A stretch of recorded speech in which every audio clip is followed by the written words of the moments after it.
Let's try again. All right. Hello. Now I should be able to. Hey. Now. Oh Lord, and all the. At least I did. Waiting, connecting. Yeah. Yes, hello. Hey, it works. So cool. Hey. How are you doing? Good. How are you? I'm a little bit sweaty because I've been singing all day. What you've been doing? Recording. Yes. Wow. The Yeah. recording has started. And you? How are you doing? I'm also like a sweaty because I was actually my hair is still wet. I was swimming.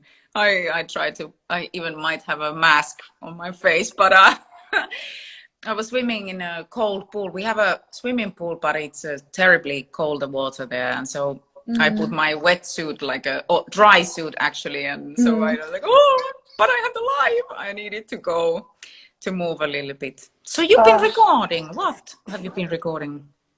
The new Epica album. So in a different studio than originally planned because I can travel. So I had to search for a studio nearby. Yeah.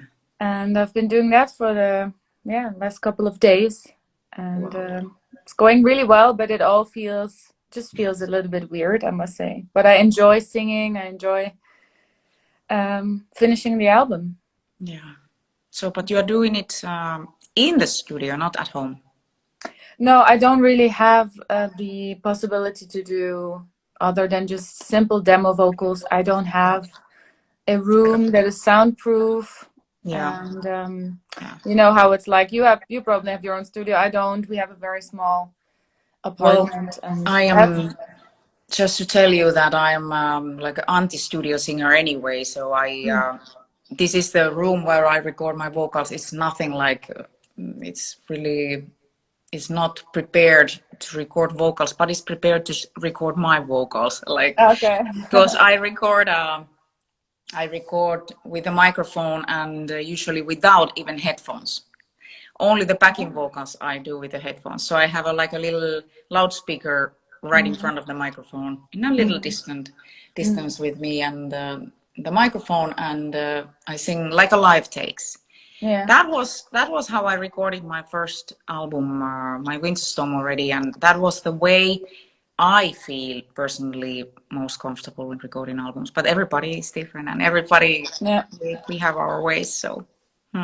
Yeah, that's interesting because when I'm recording vocals, I never really get the right sound on the headphones. Ta-da! Right. And the problem I have, I sing within ears. I sing live within ears. Yeah. But I listen to it quite loudly, and what I like to do is have one ear on and one ear off, so I can hear my voice just organically and not digitally, and like that I get a good mix for me. Yeah. But one ear is a little bit tired at the end and goes like slightly deaf. But I guess with classical singers, like singing just in an open space is most comfortable. And yeah, surely, because what happens with me that if it's a very hard, like a fast tempo song, like a really rock song, then I like to have the headphones so I feel like I'm in the mix already in the band with the band singing. But when it's a ballad or where I need to find my voice really sounding as natural as possible, with the headphones, my problem is always I start to push my voice and it doesn't sound natural anymore, and I don't like the results, and it's like I need to get away from this, and that has been my way to really to feel more relaxed. Also, that's the whole thing, that you start pushing and then what I'm doing, I don't suddenly have a sore throat, and I never have a sore throat when I'm singing, and that's an what is your tip? Because I think there's a lot of people also in the live Instagram live. What is your tip when you do get like a sore throat or a little bit hoarse, when your voice is like well then then that is a sign to stop singing for sure. And go sleep, right? Yeah, that's like, hey, no speaking. But in order not to have that, I have tried everything. The posture is the most important when you are singing in front of the microphone, that you can feel that you are in a good posture and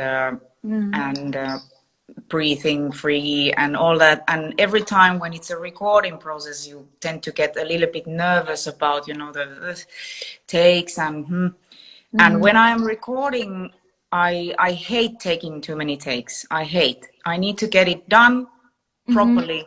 4, 5 takes, it needs to be there. If it's not there, it's not the day to record that song.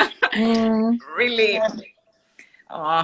That's what I did today, because I know singing is just, it's your body, and the way you feel like in that morning is going to determine how well you're going to do during a live show or for the recordings. And every day is different. Of course, there's being in a studio is less pressure than a live concert, but there's different emotions. You don't have the adrenaline and the thing that is just a one taker. And with me in the studio, like you say, I prefer 4 or 5 takes. But if you keep on pushing on the little details, you lose the emotion. You start getting frustrated, and I sing max 4 to 5 hours, and then I'm just, done. I'm not a machine. I'm a human being. And no, nobody is. But you're doing also backing vocals and harmonies, and like I am doing. I love working on the vocal arrangements always. That's a fun part. But it's it's not. People might not even understand it's not only that there is one voice that you double or you triple sometimes even the lead vocals, and you do so much work behind that actually is not even so much heard in the final product, but it needs to be done in order to everything be in the frames where they need to be. But wow. So you enjoy singing harmonies? I actually don't like doing that. Really? I sing half of my harmonies, and the other half we have backing vocals, and Marcella Bovio is one of our main girls since a long time, and she's very good and very quick. And with me, I don't feel like I have enough experience, nor that I enjoy doing it. And there's people that just hear the harmonies instantly. Yeah, and I started to learn how to play the piano. Nice. Also, for me to when, like now, like recently, or since a couple months, Oh wow, Simone, that's amazing. Thumbs up. Yeah, but I'm not going to play Rachmaninoff soon. I will never. That's not my goal. My goal is to be able to write songs myself and maybe accompany myself while I sing. Yeah, that's what I do. But you play pretty decent piano. For me, I don't think I'm going to reach that level. For me, it's going to be chords and some really simple stuff. I started with the piano itself. I started when I was 6 years old. It was just my elder brother had a drums at home, so that was not something I was interested in, and so and we had a little keyboard, so I started to play some kids songs melodies, and my mama was asking, do you want to have a piano lessons? And there I went, started when I was 6, and I went to universities, and I did a lot of studies with piano itself. I used to play quite well, not anymore. I mean, I lost it, but as a matter of fact, that's my instrument with what I write music. So it really is a great help and necessary. My piano is so out of tune now that I'm just waiting that after all this corona, the tuning guy can come in again and tune my piano. Yeah, I have a friend of mine. Well, my son, he's now 6. and he started to play the piano because Nice. Oliver's teaching him. Yay, nice. We got a really nice e-piano from Yamaha, and I had the urge for a long time to learn how to play the piano because I had the feeling I could not express my musical creativity just by singing a melody, because it's different than when you're playing the piano, or when you just hear the piano, other vocal lines can come to mind than if you were just singing, Sure. you know. Sure. And so I really wanted to have this piano for a long time, and it took us a while to get it, but it feels like it's the right phase in my life to start learning to play the piano, and I don't think it's ever too late. Never. I mean, I'm 35 now. I can still learn new things. You're very young. You are the. I wasn't 6 when I started to learn the piano. I played the flute when I was 11. I started way later with music education, and I never went to conservatory. But I guess it's always good to aim for improving and learning new things. Yeah, and I enjoy it, but I get frustrated if I don't make any progress, you know. I have to be more patient. Same here. Same here. I still do that. I constantly try to find ways, or check how other artists are doing, or even, you know, I'm producing my records. I'm on my own. But I have gotten help with the incredible musicians I'm having in hand today, but also everything is a learning process, everything. And there is just only things you can learn from music and from singing. If one day, I've been asked many times that, oh, but you sing, but like, or in general, if somebody would ask me that, so you have reached so much with your voice, and I would say, what I've reached, I haven't reached little bits here and there. I mean, there is just, this is never gonna end. The whole learning process will never end. Do you feel also that your voice changed after pregnancy, or when you were like pregnant and the months after? Because with me there was a huge change. Yeah, because my voice, the register of my voice became much wider. I could go way deeper than I did before. So that's interesting.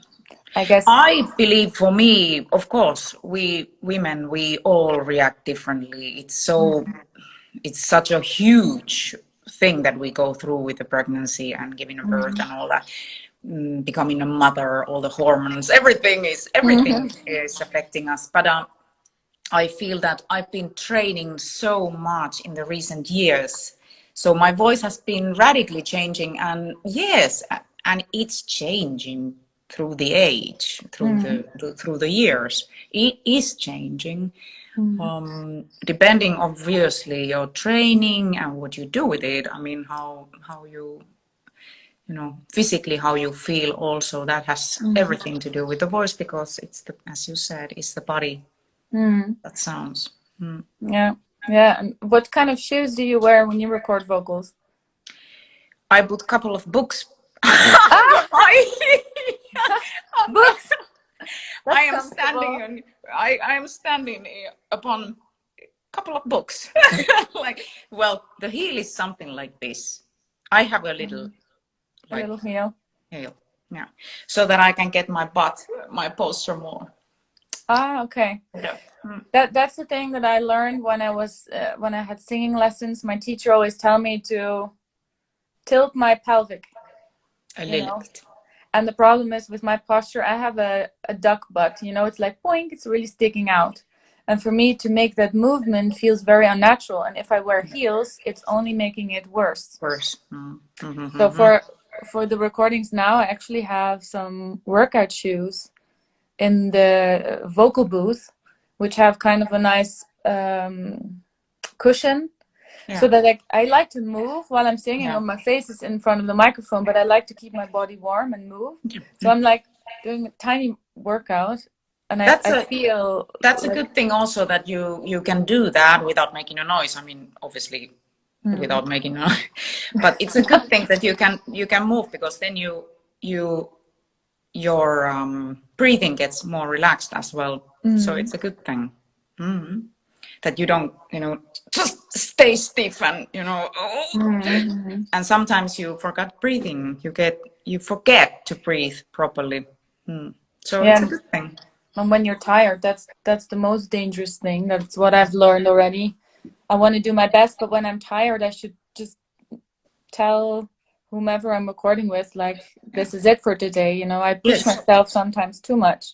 Yeah. Who doesn't? But for the recording, you want to have it perfect, right? As close to perfect as possible. But for me, the most important thing is still the emotion that needs to come across. I don't want to start sounding like a robot on the recordings. Never. But if I'm honest, I love live shows more than being in a studio. And there's musicians that love being in a studio, and I love to be at a different place every day. Me too. Absolutely. If And I need to choose from those two, absolutely, let's get out of there again.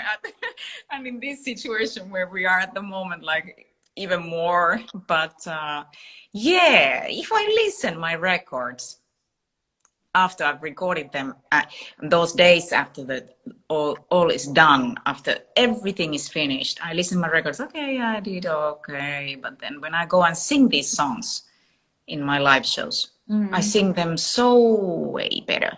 It's always like that. It's the recording, the moment of making it perfect or thinking this needs to be perfect. It's never perfect. What is perfection? It cannot be perfect. But at the moment, at that peculiar moment, you think like, it needs to be this way. Then you go and rock with your guys and have fun with the fans, and you enjoy the moment. You enjoy being in different cultures, traveling, all that. So it's part of and the songs change.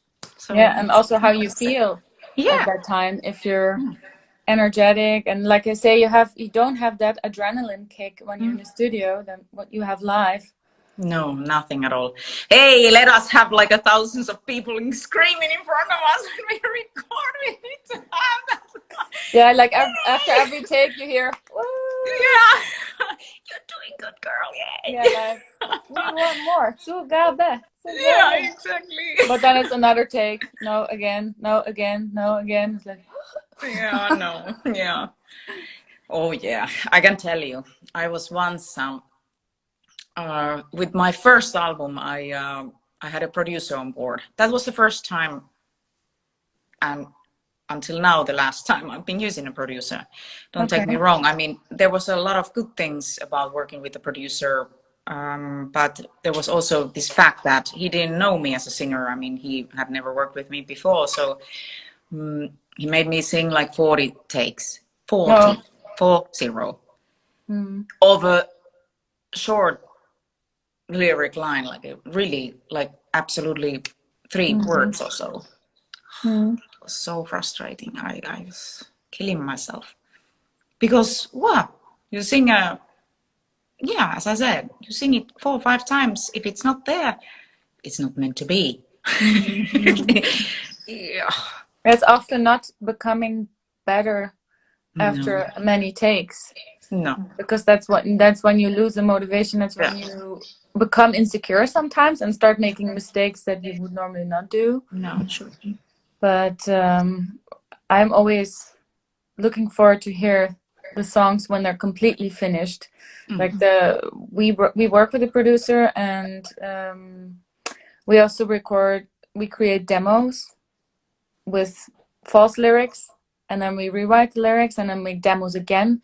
So I can. Doesn't that bother you sometimes that you start singing the old lyrics? Yeah, I had that today.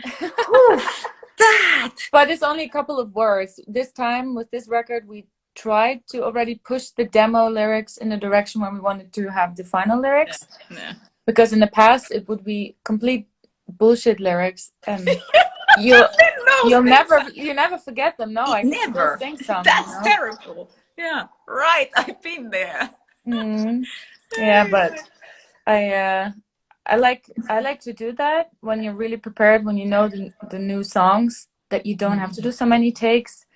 But you have good and bad days. And today I recorded a ballad because I felt my voice was very low and I didn't sleep a lot. So I thought, okay, I'm not going to push it. So I listened to how I feel, and that's how I proceed. And tomorrow, hopefully after a good night's sleep, I can belt really loud again, because that cost me a lot of energy. Singing classically goes without sleeping almost, but the belting, I find I need a good night's sleep for that. Yes, sure, you're right.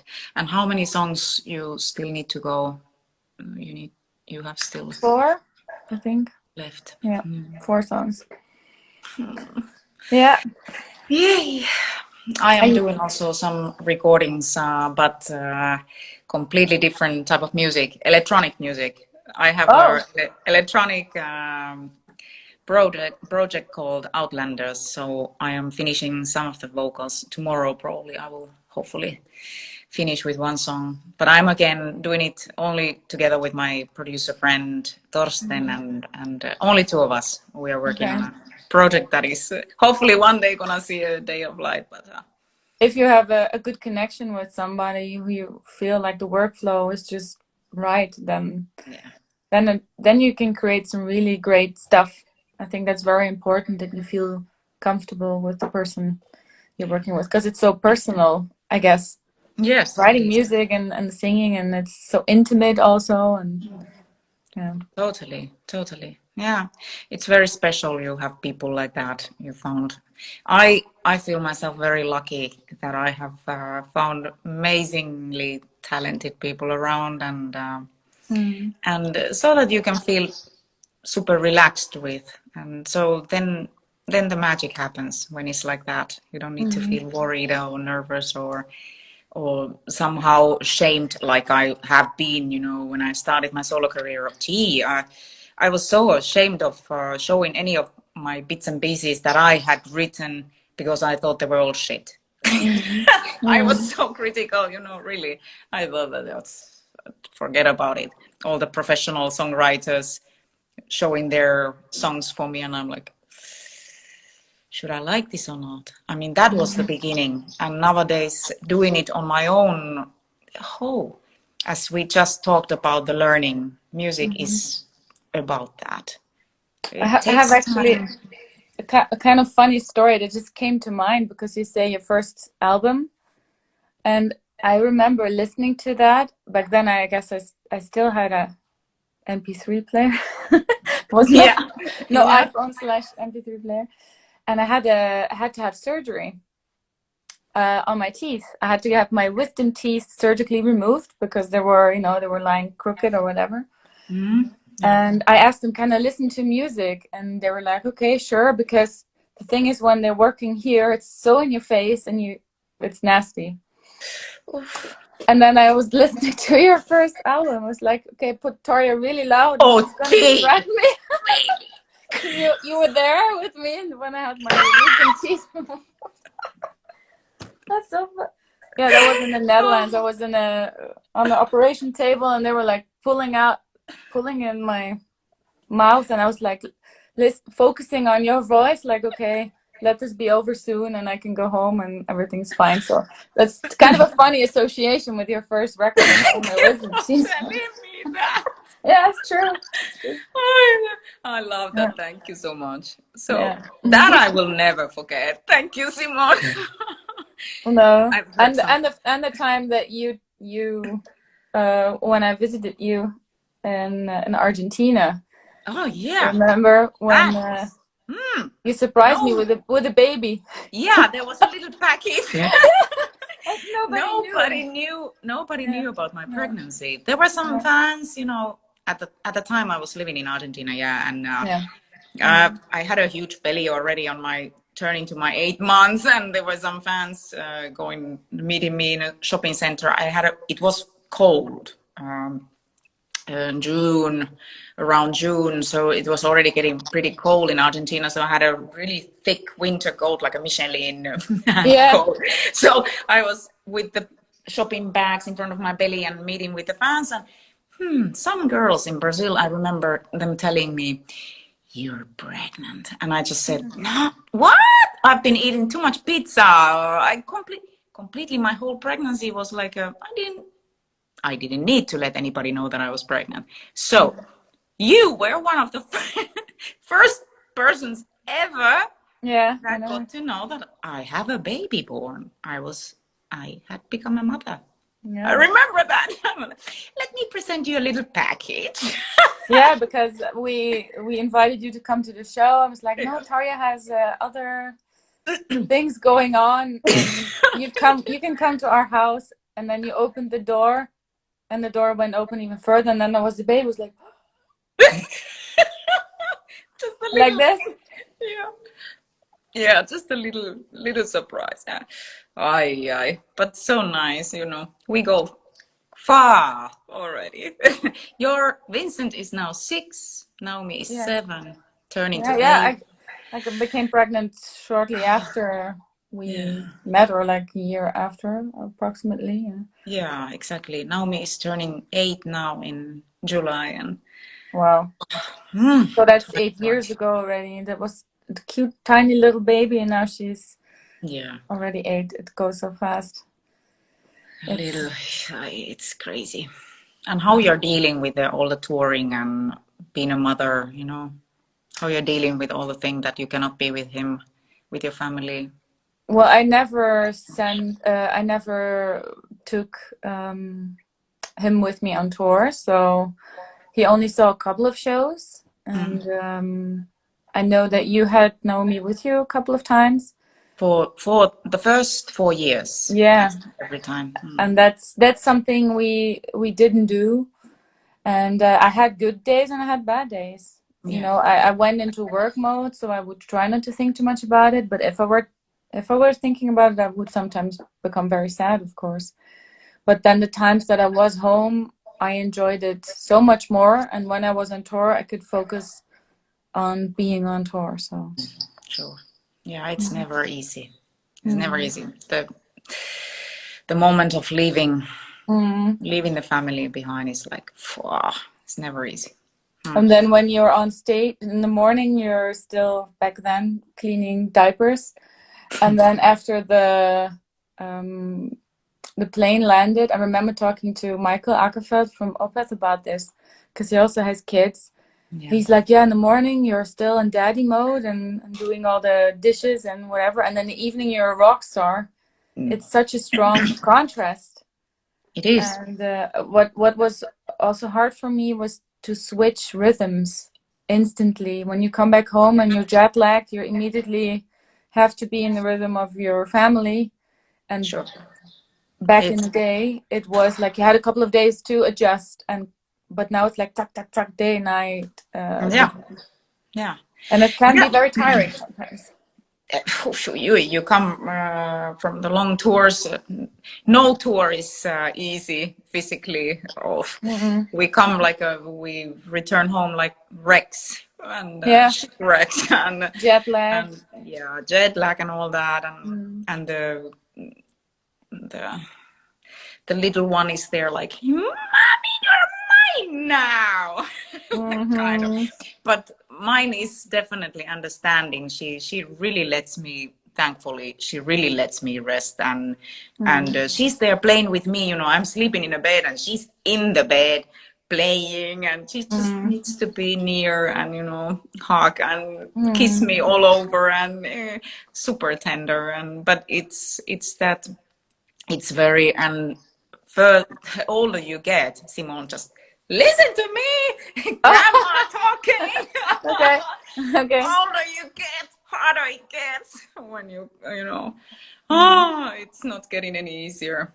I mean, when they're small, they grow so fast. But then when they're older, they are aware of you leaving for a while, and they feel the time at a different way than they were when they were little. They had no feeling for time. And now he really says, I'm gonna miss you. And there was a time where I wanted to watch some Epica YouTube videos, and he would get sad because he would associate that with me being gone.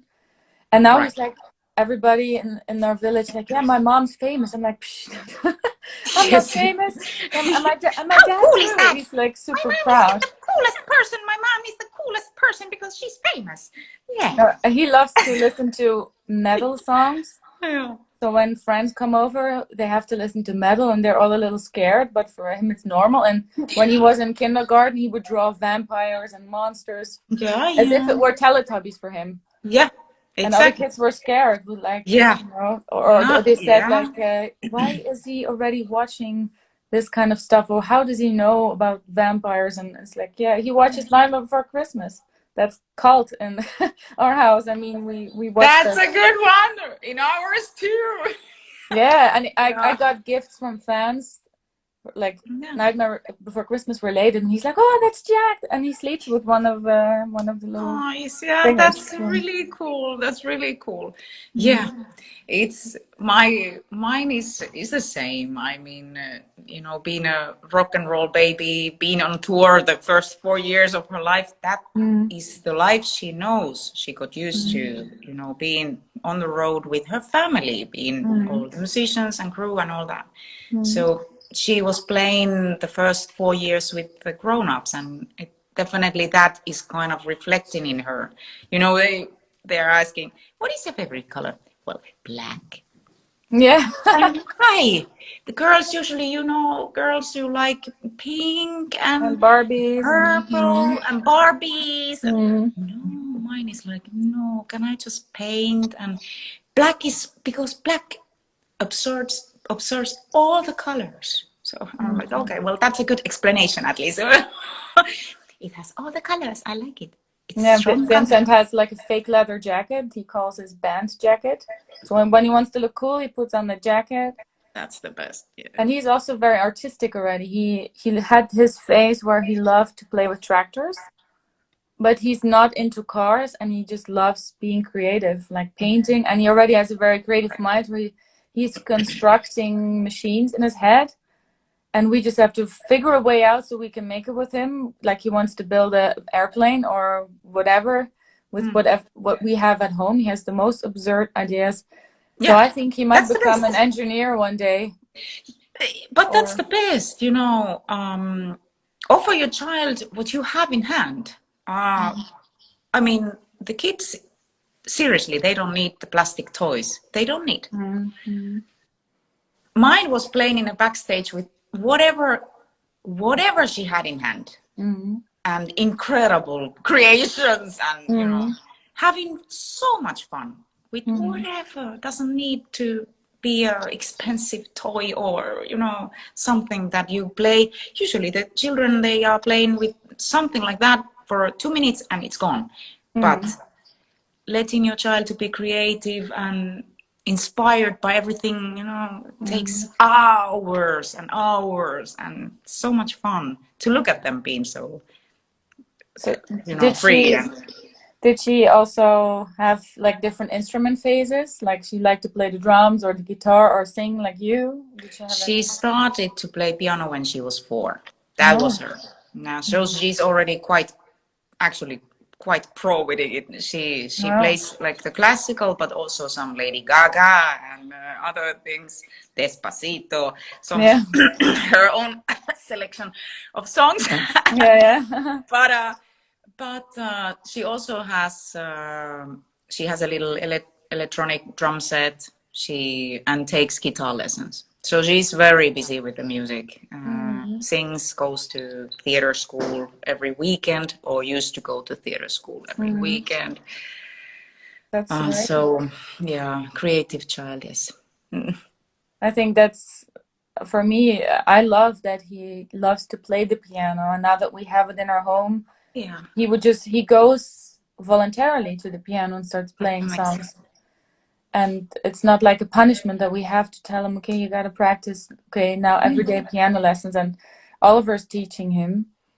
And I think it's pretty amazing. I tried to have him sing like falsetto, like, can you do and he's like trying to do it as well, because my father actually when he was a young boy, he was actually in a choir, and I love that sound of like young, still boys, that high pitched singing. I think Beautiful. it's beautiful, and I was hoping like maybe I can get him to Voice do that. soprano. Yes, yeah. But so far he loves to play the piano, and whenever he's happy and something works the way, he's like, he goes like this. I So, wonder where that comes from. I don't do that. I didn't do like, yeah, but yeah. He's a Oh, little really? metalhead, I guess, Yeah. already. He loves metal That's music. I right. don't think he likes Epica too much, No, well, hey, but but he loves one song in particularly. And when he came to see me play when we were in Stuttgart, I wanted to play the song for him during soundcheck, but he was a little bit sad. He was still too young. I think now he would find it cooler. mm, So I walked, the Longhorn in Stuttgart, the LK Longhorn, yeah. with the big backstage where you can watch over the stage and Oh, then yeah, the yeah, yeah, venue. yeah. So I walked from the stage with my microphone to the backstage, and I was singing the song for him in the backstage. You could, Nice. but he was not so much into it. I thought if I play his favorite song, he would like it. And he Mm. had a big phase where he loved to play the drums. He even has a drum kit, but that was a phase, so that's gone now. But they can come. It's so interesting. There are these phases, there are the phases, they come and go and they come and go, and we can be there only to support them. I mean, we should not, obviously, I felt a little frustration. I felt a little frustration in Naomi when she was 5 and she didn't practice the piano that much. And so I was kind of like trying to, okay, well, mommy can help you. And she has her teacher, so she completely ignored me. Like, do not tell me what to do, mommy, because I don't like this. And then suddenly, she like goes to the piano and practices all the time without me telling anything. So it's a learning. We also live and learn through our children because we have only one. Yeah. We have only one. And it's amazing to see that how they are like our reflections in so many ways, in good and bad. Yeah, sometimes I look at it and I think, yeah, I'm your mommy. I still sometimes can't realize it, or that I sometimes think, wow, you're so stubborn. Oh, who does he get that from? I'm very stubborn. It's like, oh shit, that's the mirror right in front of me. Right. So I have to stay calm and think, okay, I was like that when I was his age. I turned out okay. I gotta be patient.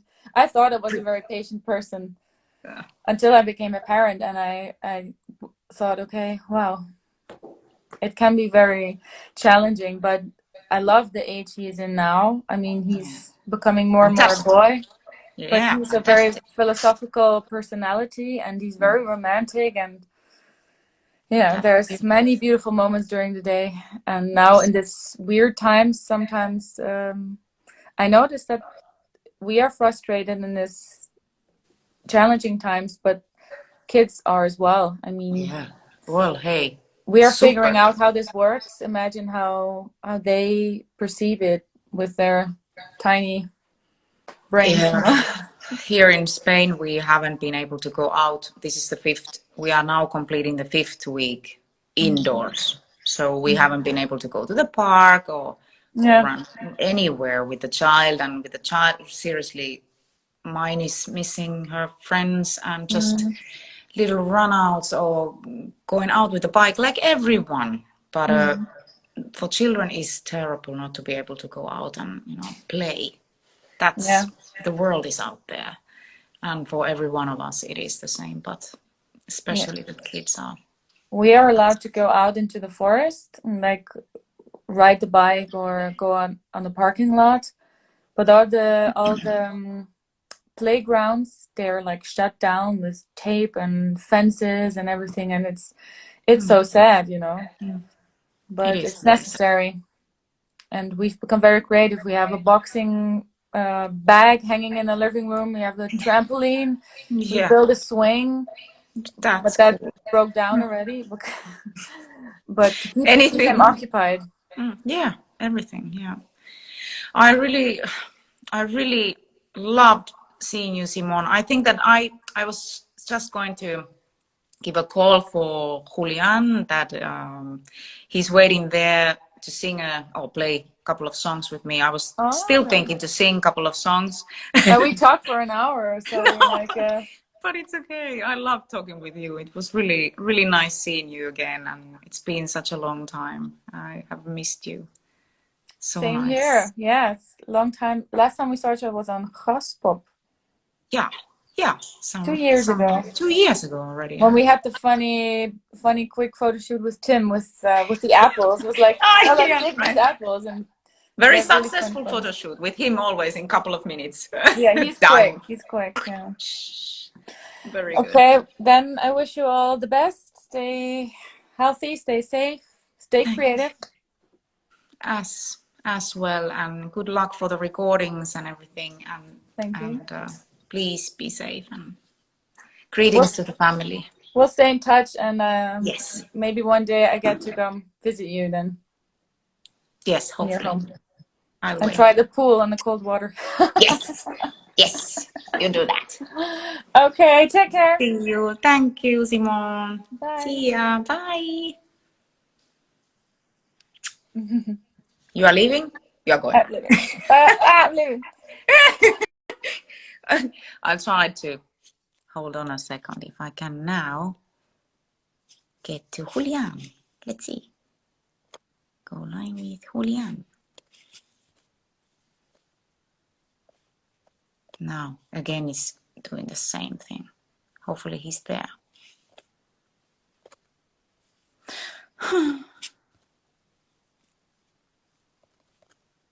Maybe he should. Cannot see him. Oh yeah, it was so nice to talk to Simone. Ihanaa. Julian. Hey, Julian, can you send me a request? I cannot. ¿Me puedes mandar un request?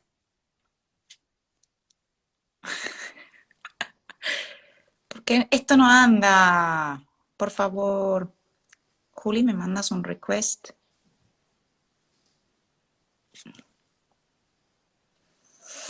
Ay.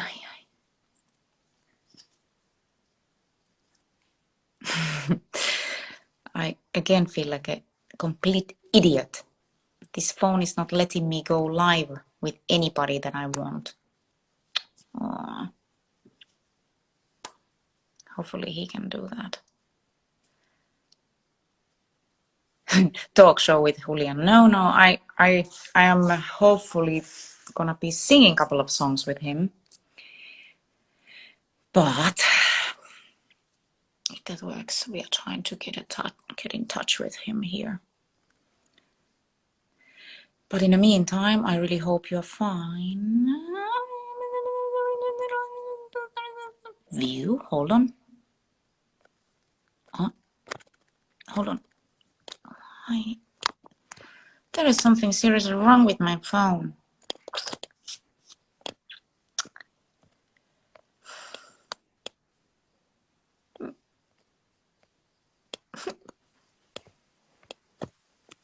Doesn't let me do anything.